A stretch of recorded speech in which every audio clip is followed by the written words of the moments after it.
Fala galera, meu nome é Davi Caldas, você está no Intelectus Podcast, o seu podcast de teologia e assuntos afins. Esse é o episódio de número 36 e hoje nós vamos conversar um pouco sobre a distinção que a Torá faz sobre as carnes puras e impuras. Essa distinção ainda é válida para os cristãos? E por que essa distinção foi feita? Ela tinha alguma coisa a ver com a saúde? São essas questões que nós vamos trabalhar no episódio de hoje. Antes de mais nada, você já sabe, se você está ouvindo esse podcast no YouTube, não deixe de curtir, comentar, compartilhar o vídeo, se inscrever no canal, caso não seja inscrito, e ativar o sininho de notificações para não perder as nossas atualizações. Se estiver ouvindo esse podcast em alguma outra plataforma de vídeos ou de podcast, também não deixe de divulgar o nosso trabalho. Você também pode ajudar esse trabalho financeiramente fazendo um Pix para a chave davicaldasb, esse B é de Bezerra, @gmail.com. Dito isso, vamos começar o episódio. Já há alguns episódios nós temos trabalhado a ideia de que a igreja foi perdendo as raízes judaicas ao longo dos séculos. Esse processo começou a se delinear já no final do primeiro século e início do segundo, ganhou força a partir de diversos pais da igreja que possuíam um antijudaísmo latente e foi se consolidando em diversos sínodos e concílios da igreja que produziram decisões notoriamente antijudaicas. Uma das doutrinas que foi afetada com essa teologia antijudaica foi justamente a guarda do sábado. Aos poucos, esse mandamento foi sendo expurgado da igreja e no lugar dele foi sendo colocado a guarda do domingo. E pois bem, assim como aconteceu com o mandamento do sábado, também aconteceu com a distinção entre as carnes puras e impuras. Essa distinção se encontra detalhada em Levítico 11 e Deuteronômio 14, e com o passar do tempo, a igreja foi vendo essa distinção como sendo algo relacionado especificamente a judeus e especificamente ao Antigo Testamento, à Antiga Aliança. Ou seja, não seriam regras que valeriam mais para cristãos. Mas seria essa uma visão correta? A distinção entre as carnes puras e impuras é realmente algo específico para judeus, específico para a Antiga Aliança? Bom, existem pelo menos 3 razões para pensarmos que essa interpretação não está correta. A primeira é que a distinção entre carnes puras e impuras já existia antes da Torá ser formalizada para os israelitas e antes mesmo de Israel existir. A segunda é que não existe nenhuma passagem no Novo Testamento que efetivamente anule a distinção entre carnes puras e impuras. E a terceira é que aparentemente existe uma relação entre essa distinção e a questão da saúde. E claro, existem bons motivos para pensarmos que Deus se importa com a saúde do ser humano. Pois bem, o que nós vamos fazer a partir de agora é destrinchar cada um desses pontos. Ponto número 1. A distinção é anterior a Israel. Nós podemos averiguar isso em Gênesis, no capítulo 7, a partir do verso 1. Podemos ler. O Senhor disse a Noé: entre na arca você e toda a sua família, porque reconheço que você tem sido justo diante de mim no meio desta geração.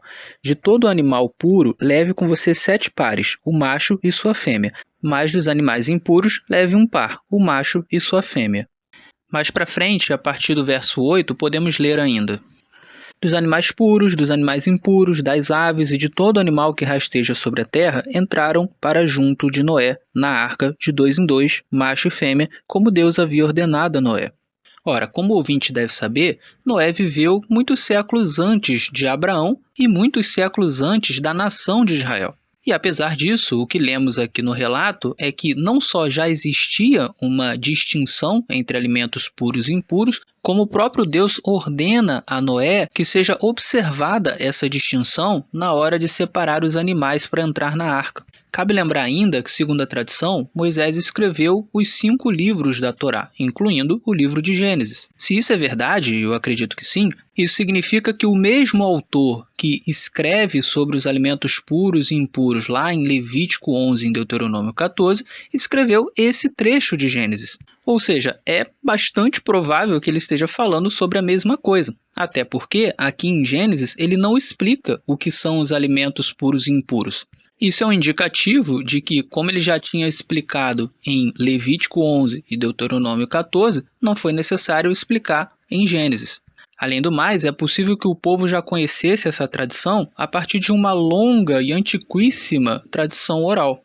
Em resumo, a distinção entre carnes puras e impuras, animais puros e impuros, era muito mais antiga do que Israel e do que a lei formal que foi dada por Deus a Israel através de Moisés. E qual é a primeira conclusão a que podemos chegar aqui? É que não faz sentido dizer que a distinção entre alimentos puros e impuros era só para judeus, era só para Israel. Se ela é anterior a Israel, então ela era uma distinção geral, uma distinção para os povos, para o homem. Mas precisamos lidar com uma objeção aqui. No capítulo 9, já depois do dilúvio, Deus abençoa Noé e seus filhos e dá algumas instruções. E nos versos 3 e 4 existe uma instrução de Deus que parece sugerir que a distinção entre alimentos não precisava ser guardada pelo ser humano no geral. Diz assim o texto bíblico: tudo que se move e vive servirá de alimento para vocês. Assim como lhes dei a erva verde, agora lhes dou todas as coisas. Carne, porém, com a sua vida, isto é, com o seu sangue, vocês não devem comer. Ora, aqueles que não acreditam mais na distinção entre as carnes puras e impuras interpretam que nesse texto Deus está dizendo que qualquer alimento, qualquer carne de qualquer animal poderia ser comida. A única regra era não comer carne com sangue. Mas existem dois problemas nessa interpretação. O primeiro é que o capítulo 7, como já vimos, já estabelece que existe uma distinção entre alimentos puros e impuros. E por meio de Levítico 11 e Deuteronômio 14, nós sabemos quais são os alimentos puros e impuros e sabemos que os alimentos impuros não devem ser ingeridos pelas pessoas. Então parece bastante claro que o texto aqui está levando em conta essa restrição anterior. Ou seja, esse tudo que vive e se move e que pode ser comido não é literalmente tudo, mas sim tudo o que é puro, tudo o que é adequado para o ser humano comer. O segundo problema dessa interpretação é que ela não leva em conta o fato de que Deus mandou Noé colocar na arca mais animais puros do que animais impuros. Isso é um bom indicativo, uma boa evidência de que Deus não queria que os animais impuros fossem comidos. Por isso mesmo, não seria necessário colocar muitos animais impuros na arca. A maior quantidade de animais puros indicava que esses seriam os animais consumidos pelo ser humano, e por isso mesmo precisavam existir em maior quantidade. Além desses dois pontos, podemos considerar o seguinte: ainda que realmente a interpretação correta do texto fosse que ali, naquele momento, Deus liberou o consumo de qualquer animal, permanece o fato de que a distinção entre animais puros e impuros já existia anteriormente. O próprio Noé a conhecia. Então é perfeitamente possível postular aqui a hipótese de que Deus abriu uma concessão naquele momento, permitiu que todos os animais fossem consumidos, mas que seu plano era que essa restrição voltasse a valer depois. Se esse for o caso, o que temos aqui é uma regra geral que é temporariamente suspendida por Deus, ou ainda que Deus tolera que ela seja quebrada durante algum tempo, mas que posteriormente ele retoma. Uma possível explicação para essa suspensão seria o fato de que, depois do dilúvio, o número de animais disponíveis para alimentação com certeza era menor. Em suma, existem boas razões aqui para pensar que a distinção entre alimentos puros e impuros não é algo apenas para judeus, é uma regra que Deus deseja que todos sigam. Passemos agora para o ponto número 2. Não existe efetivamente nenhum texto do Novo Testamento que anule a distinção entre alimentos puros e impuros. O que existe, na verdade, é uma série de textos mal interpretados, descontextualizados. Nós podemos passar rapidamente aqui por alguns deles. O primeiro é o texto de Marcos, capítulo 7, versos 18 e 19. Diz assim o texto: Jesus lhes disse: então vocês também não entendem, não compreendem que tudo o que está fora da pessoa, entrando nela, não pode contaminar, porque não entra no coração dela, mas no estômago e depois é eliminado? E assim, Jesus considerou puros todos os alimentos. Note, ouvinte, que de maneira descontextualizada, isolada, realmente esse texto parece indicar que Jesus está desfazendo a distinção entre alimentos puros e impuros. O problema é que quando lemos o contexto inteiro, percebemos que Jesus simplesmente não está falando sobre isso, a discussão é outra. Tanto em Marcos 7, a partir do verso 1, quanto em Mateus 15, também a partir do verso 1, Vemos que a discussão de Jesus era com alguns fariseus que estavam acusando os seus discípulos de não praticarem o ritual da lavagem de mãos antes de comer. Esse ritual é colocado no texto como sendo uma tradição dos anciãos e não como algo prescrito na Torá. E de fato, não há na Torá nenhuma prescrição sobre lavar as mãos antes de comer. Vale lembrar ainda que essa tradição não tinha a ver com higiene, ela tinha a ver com ritualismo mesmo. Na mentalidade de alguns rabinos, se o judeu não lavasse a mão antes de comer, ele poderia tornar impuro o alimento que ele estava comendo, não no sentido higiênico, mas no sentido ritualístico. E ao tornar o alimento impuro, ao consumir o alimento, ele se tornaria impuro também. A resposta de Jesus é interessante. Primeiro, ele aponta uma hipocrisia naqueles mestres.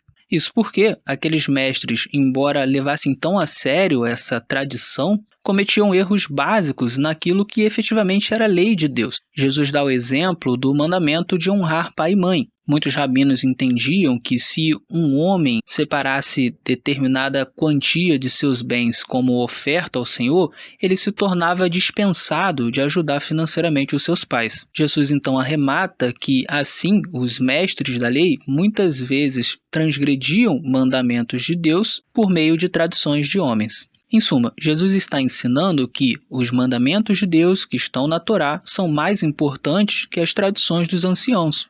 Tendo dito isso, Jesus então começa a refutar a própria ideia de que não lavar as mãos antes de comer poderia tornar o alimento impuro no sentido ritualístico e este alimento, por sua vez, tornar o homem impuro no sentido ritualístico. É nesse sentido específico que Jesus vai dizer que nada que vem de fora pode contaminar o homem. O que realmente contamina o homem no sentido ritualístico, no sentido espiritual, é o que vem de dentro, o que brota do coração.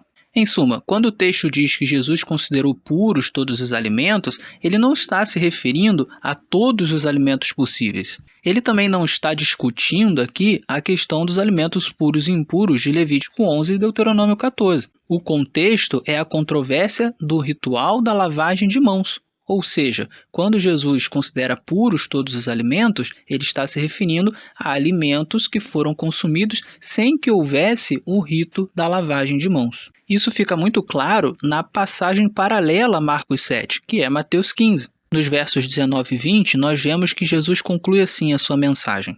Porque do coração procedem maus pensamentos, homicídios, adultérios, imoralidade sexual, furtos, falsos testemunhos, blasfêmias. São estas as coisas que contaminam a pessoa, mas o comer sem lavar as mãos não a contamina. Antes de passarmos para a próxima passagem, podemos lembrar ainda de dois pontos interessantes aqui. O primeiro é que Jesus está falando para uma plateia de judeus.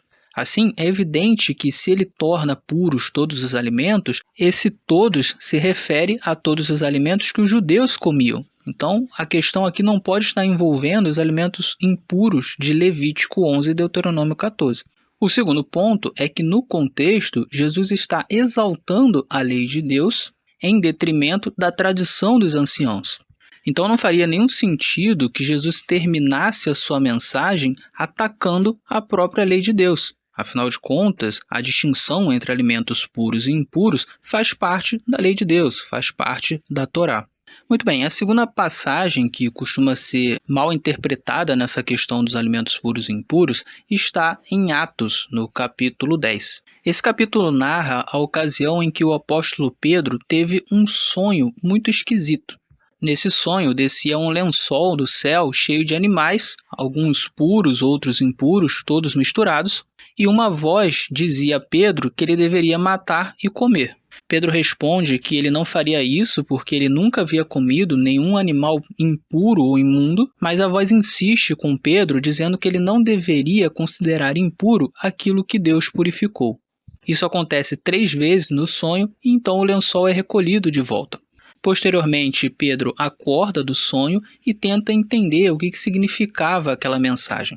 O capítulo também narra que Cornélio, um oficial romano que era simpático ao judaísmo e temente a Deus, recebe uma visão e nessa visão um anjo diz que ele deveria mandar alguns mensageiros a Pedro para que Pedro fosse até a sua casa falar das boas novas. Cornélio faz isso e esses mensageiros chegam a Pedro depois que Pedro havia tido a visão do lençol.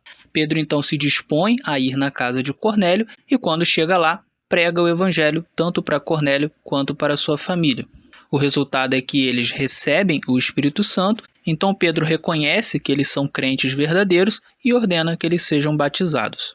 Pois bem, esse texto é muito utilizado pela maioria dos cristãos para sustentar que a distinção entre alimentos puros e impuros caiu aqui, foi abolida, foi anulada pelo próprio Deus. O problema dessa interpretação é que ela também está descontextualizada. É bastante claro quando lemos todo o capítulo 10 que o objetivo da visão de Pedro não era falar sobre alimentos puros e impuros de Levítico 11 e Deuteronômio 14. O objetivo da visão era impressionar a Pedro quanto à questão da pregação do evangelho aos gentios. Isso fica bastante claro em vários trechos do capítulo. Por exemplo, nos versos 28 e 29, Pedro afirma: "Vocês bem sabem que um judeu está proibido de se juntar a um gentil ou de entrar na casa dele, mas Deus me mostrou que não devo considerar ninguém impuro ou imundo. Por isso, uma vez chamado, vim sem vacilar." Essa proibição que Pedro menciona aqui não estava na Torá, não era uma proibição bíblica, era uma proibição cultural, era uma proibição da tradição. E o que Deus faz para chamar a atenção de Pedro para esse ponto é dar um sonho a ele que com certeza o deixaria muito confuso, já que ele sabia que os alimentos impuros não poderiam ser consumidos. Ora, no fim das contas, Pedro entendeu que Deus não estava falando de alimentos, ele estava falando de gentios. Pedro não deveria considerar os gentios como impuros. O sonho, portanto, era apenas uma parábola. Nos versos 34 e 35, Pedro também fala algo interessante. Ele afirma: "Reconheço por verdade que Deus não trata as pessoas com parcialidade. Pelo contrário, em qualquer nação, aquele que o teme e faz o que é justo, lhe é aceitável." Finalmente, dos versos 44 a 48, vemos a conclusão da história e fica claríssimo que o objetivo do sonho era apenas mostrar que os gentios não deveriam ser considerados impuros. Podemos ler: "Enquanto Pedro falava estas palavras, o Espírito Santo caiu sobre todos os que ouviam a mensagem, e os fiéis que eram da circuncisão, que tinham vindo com Pedro, admiraram-se, porque também sobre os gentios foi derramado o dom do Espírito Santo, pois eles os ouviam falando em línguas e engrandecendo a Deus. Então Pedro disse: será que alguém poderia recusar a água e impedir que sejam batizados estes que, assim como nós, receberam o Espírito Santo? E ordenou que fossem batizados em nome de Jesus Cristo." Em suma, tratar esse texto como sendo uma passagem que anula a distinção entre alimentos puros e impuros não faz o menor sentido dentro do contexto. A passagem trabalha com uma parábola e isso precisa ser respeitado. Um terceiro texto do Novo Testamento que é muito mal interpretado é o capítulo 15 de Atos. Esse capítulo descreve a ocasião em que a igreja se reuniu em Jerusalém para definir se a circuncisão deveria ser imposta aos gentios crentes ou não. Após muito debate, a conclusão dos irmãos foi a seguinte: que os gentios que se convertessem a Deus deveriam apenas se abster das contaminações dos ídolos, da imoralidade sexual, da carne de animais sufocados e do sangue. Para além disso, não se deveria impor a eles mais nada. Ora, a maioria dos cristãos interpreta que, se não se deveria impor mais nada além dessas 4 regras, então os gentios não estavam obrigados, por exemplo, a fazer distinção entre alimentos puros e impuros, tampouco obrigados a guardar o sábado. O problema dessa interpretação é que a lista que os apóstolos colocam ali não era uma lista exaustiva do que os gentios não deveriam fazer, ou ainda do que eles deveriam fazer. Por exemplo, não existe na lista o mandamento de honrar pai e mãe. Não existe na lista o mandamento de amar ao próximo. Não existe na lista o princípio de perdoar quem nos ofende. Também não há nada na lista falando contra o furto, nem contra a cobiça, nem contra usar o nome de Deus em vão, nem contra dar falso testemunho, e por aí vai. Então não dá para dizer que aquilo que não se encontra nessa lista de 4 regras não era obrigatório aos gentios. O que parece é que essa lista de 4 regras era, primeiro, um resumo, e segundo, um conjunto de princípios mais importantes que eram esperados que um gentio seguisse para estar em comunhão com um judeu. Além disso, é importante destacar que a própria fala de Tiago, que foi o presidente do concílio, parece indicar que não era necessário impor a ele a circuncisão e outras coisas específicas aos judeus, justamente porque ele já ia na sinagoga todos os sábados e aprendia os demais mandamentos gerais de Moisés. Isso está no verso 21, onde podemos ler: porque Moisés tem, em cada cidade, desde os tempos antigos, os que pregam nas sinagogas, onde é lido todos os sábados. Ou seja, já era pressuposto pelo concílio que o gentio frequentava a sinagoga, guardava o sábado e aprendia sobre a Torá. Assim sendo, parece bastante razoável que a lista não seja extensiva. O que se está dando aqui para o gentio é algo básico com o qual ele poderia começar e que com certeza já incluía outras coisas. Afinal de contas, se o gentio já tinha se convertido a Deus, então já havia uma série de outras regras que ele estava seguindo, ainda que não estivessem descritas explicitamente nessa lista de 4 regras. Em suma, não há razões suficientes para vermos nesse texto uma abolição da distinção entre alimentos puros e impuros. Um quarto texto muito interpretado nessa questão dos alimentos puros e impuros é Romanos 14. Nós já analisamos esse texto no episódio em que falamos das passagens que supostamente anulam o sábado, mas podemos passar por ele aqui rapidamente. Dos versos 1 a 3 podemos ler: acolham quem é fraco na fé, não porém para discutir opiniões. Um crê que pode comer de tudo, mas quem é fraco na fé come legumes. Quem come de tudo não deve desprezar o que não come, e o que não come não deve julgar o que come de tudo, porque Deus o acolheu. Muitos intérpretes, talvez a maioria, entendem que Paulo está falando aqui da questão dos alimentos puros e impuros de Levítico 11 e Deuteronômio 14. No entanto, é bastante claro que Paulo não está falando dessa discussão, porque a oposição aqui é entre os irmãos que comem de tudo e os irmãos que comem apenas legumes. Ou seja, esse comer de tudo não se refere a comer absolutamente todas as coisas, se refere a comer legumes e também carne. Isso vai ficar mais claro no verso 21, onde nós podemos ler: é bom não comer carne, nem beber vinho, nem fazer qualquer outra coisa que leve um irmão a tropeçar. Ou seja, a oposição era entre irmãos que estavam adotando um regime vegetariano e irmãos que não estavam adotando esse regime, que continuavam sendo carnívoros. E essa oposição simplesmente não existe na Torá. A Torá não proíbe o judeu de comer carne. A Torá não impõe ao judeu que ele só coma legumes. O que a Torá faz é simplesmente distinguir entre carnes de animais que são puros e carnes de animais que são impuros. Assim sendo, pelo contexto, não tem como encaixar a discussão da distinção entre animais puros e impuros em Romanos 14. O texto claramente está falando aqui sobre outra controvérsia, sobre alguma outra coisa. Finalmente, podemos citar um último texto que está em 1 Timóteo, no capítulo 4, a partir do verso 1. Podemos ler: ora, o Espírito afirma expressamente que, nos últimos tempos, alguns apostatarão da fé, por obedecerem a espíritos enganadores e a ensinos de demônios, pela hipocrisia dos que falam mentiras e que têm a consciência cauterizada, que proíbem o casamento e exigem abstinência de alimentos que Deus criou para serem recebidos com gratidão pelos que creem e conhecem a verdade. Pois tudo que Deus criou é bom, e se recebido com gratidão, nada é recusável, porque é santificado pela palavra de Deus e pela oração.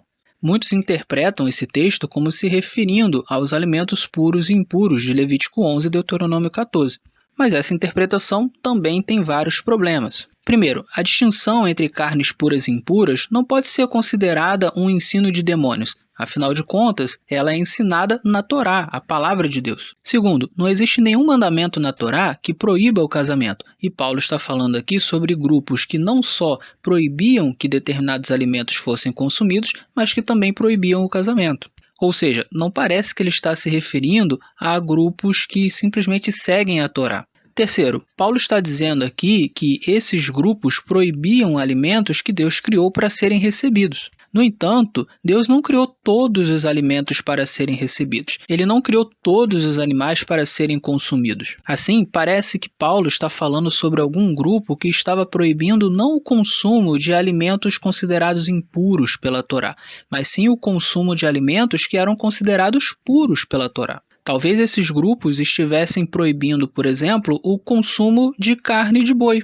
A carne de boi é considerada pura pela Torá. Então, de fato, se houvesse algum grupo proibindo o consumo de carne de boi, ou de carne de cordeiro, ou de carne de ovelha, ou de carne de frango, ou de carne de peixes puros, então realmente esse grupo estava ensinando doutrinas de demônios. Afinal de contas, Deus não proíbe esses alimentos nas Escrituras. Eles foram realmente criados para serem recebidos com ações de graça.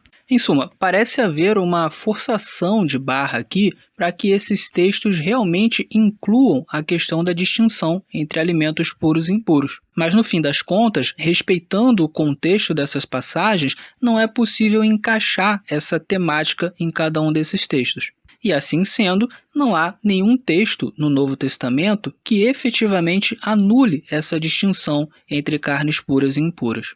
Dito isso, podemos ir para o terceiro ponto. Essa distinção entre carnes puras e impuras tem a ver com a saúde e existem boas razões para pensarmos que Deus se preocupa com a saúde do ser humano. Sobre a relação dessa distinção com a saúde, é de conhecimento geral que alimentos como porco, camarão e frutos do mar em geral são mais perigosos para a saúde. Assim sendo, é razoável que Deus tenha proibido esses alimentos. Além disso, se a razão para a proibição é a preocupação de Deus com a saúde, então essa lista de alimentos proibidos é também um símbolo, é algo que aponta para o fato de que nós devemos manter uma boa saúde. Isso significa que manter essa dieta é um mínimo. Deus deseja que nós avancemos mais e mais no cuidado com o nosso corpo. Um exemplo interessante de como Deus se preocupa com a nossa saúde está em Deuteronômio 23, dos versos 12 a 14. Podemos ler: Também haverá um lugar fora do acampamento para onde vocês devem ir e fazer as suas necessidades.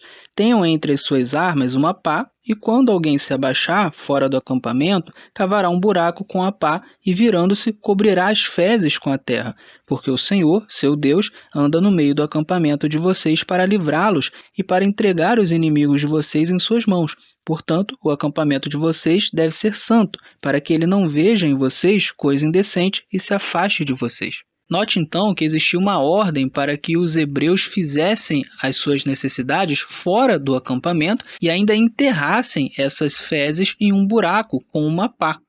Embora o texto seja escrito de uma maneira religiosa, como se a razão para Deus não querer que as fezes fossem feitas no meio do acampamento e à vista fosse apenas uma questão dele não querer ver indecência, é bastante claro para nós que entendemos melhor sobre a questão da higiene que Deus estava preocupado com a saúde do povo. Se as fezes do povo fossem depositadas em um local aberto e no meio do acampamento, isso causaria diversas doenças para aquele povo.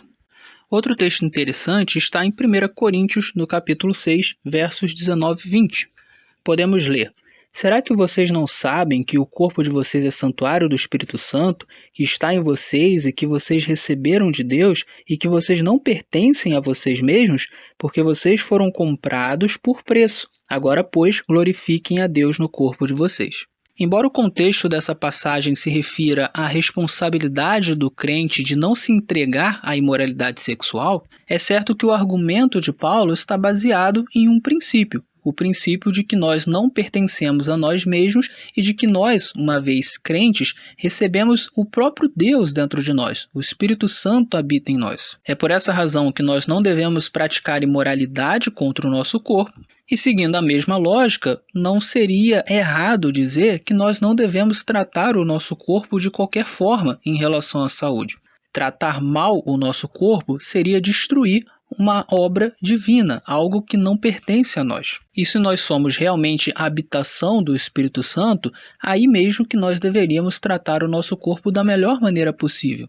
Se cuidamos bem do nosso corpo, podemos desempenhar melhor a obra de Deus e talvez até por mais tempo. Se cuidamos mal do nosso corpo, vamos adoecer, vamos ter mais dificuldade de desempenhar a obra de Deus e ainda daremos trabalho para as outras pessoas que terão que cuidar de nós. Isso sem contar que existe uma relação entre o corpo e a nossa mente. E, portanto, se não cuidamos bem do nosso corpo, podemos afetar a nossa mente e, com isso, até mesmo afetar a nossa relação com Deus e com as coisas de Deus. É claro que a espiritualidade não se resume à alimentação e ao cuidado com o corpo. No entanto, uma vez que somos seres holísticos, seres integrados, então se o nosso corpo não vai bem, a nossa mente será impactada. E se a nossa mente não vai bem, isso também pode impactar a nossa vida espiritual.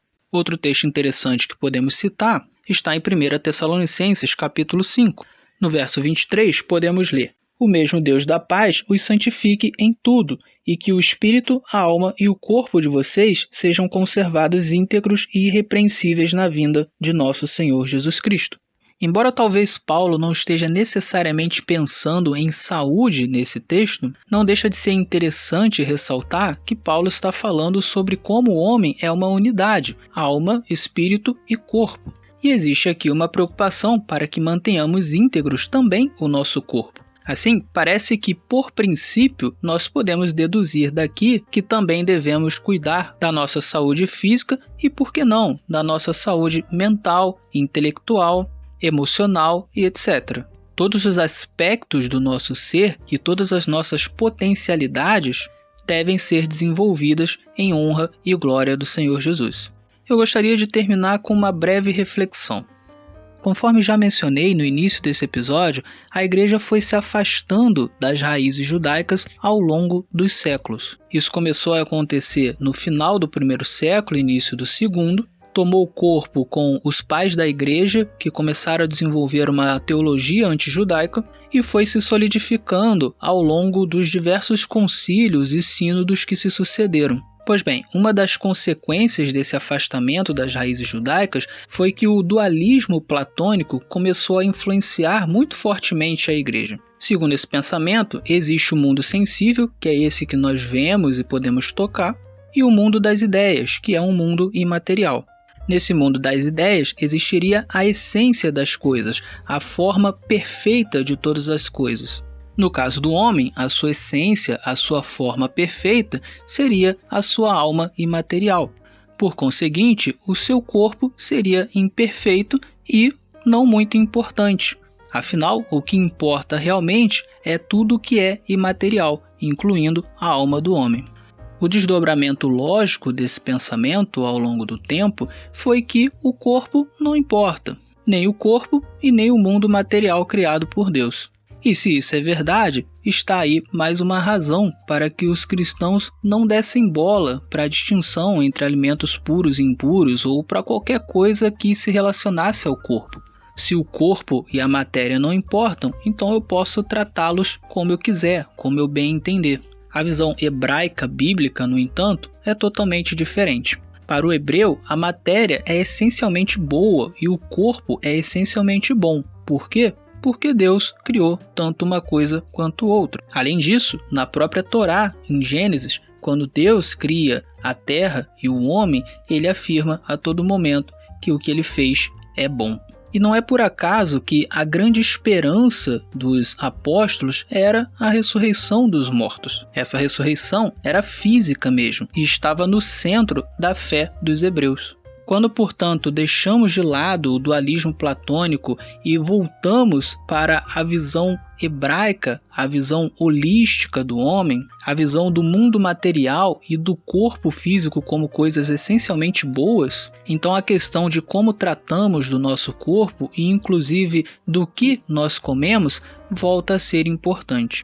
E a pergunta que fica aqui é: não deveríamos então ter um zelo maior pelo nosso corpo e cuidar melhor daquilo que comemos? Com toda certeza, o cuidado com o corpo e a saúde não são o ponto mais importante da nossa vida espiritual. Mas isso não significa também que esse cuidado não seja importante e não tenha o seu lugar.